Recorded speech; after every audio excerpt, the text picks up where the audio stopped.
Yenə həmin küçə, yenə həmin külək, xatirələr yığılıb dözmür bu ürək.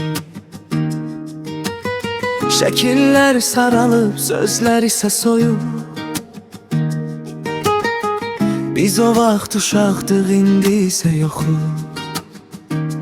Köhnə kadrlar keçir gözümdən, döndüm bu eşkin hər bir sözündən.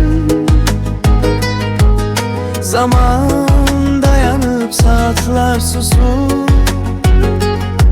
geçmişin kölgesi üstüme kusur. Köhne kadırlar geçir gözümden, döndüm bu eşkin her bir sözünden.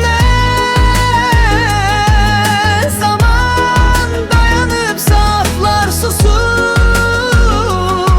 geçmişin kölgesi üstüme kusur. Cibimdə köhnə bir biletin qalığı, unutmaq olmur o saflığı, o şıltaqlığı. İndi hər kəs öz yolunda, öz dünyasında, mən isə qalmışam o payızın ortasında. Pəncərəmə döyən yağış səni xatırladır, yarımçıq qalan arzular qəlbimi sızladır.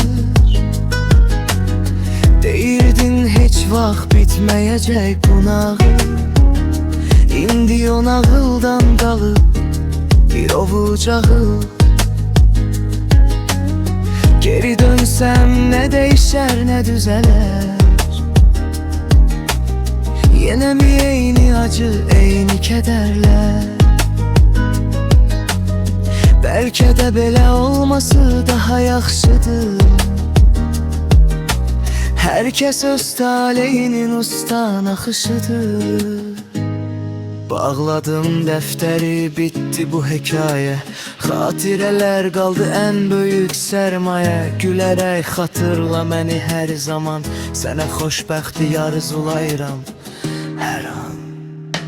Köhnə kadrlar keçir gözümdən, döndüm bu eşkin hər bir sözündən.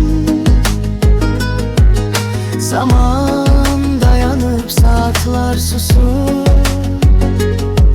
geçmişin gölgesi üstüme kusur. Köhne kadırlar geçir gözümden, döndüm bu eşkin